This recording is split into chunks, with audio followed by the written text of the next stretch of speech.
merong nag-post looking for shooter. Tapos sa dulo may nakalagay plus sa tropa o sa nakasama ko na sa shoot before. Tapos yung iba, syempre magagalit. Naiinis agad.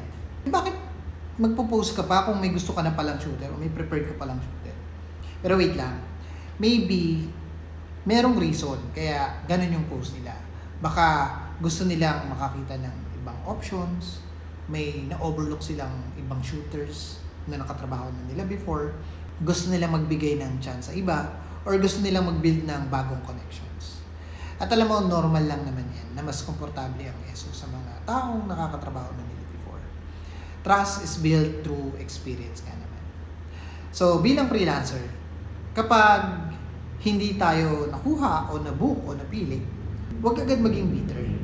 Hindi ibig sabihin na hindi ka magaling. Minsan, hindi ka lang talaga fit sa kailangan ng ESO ngayon.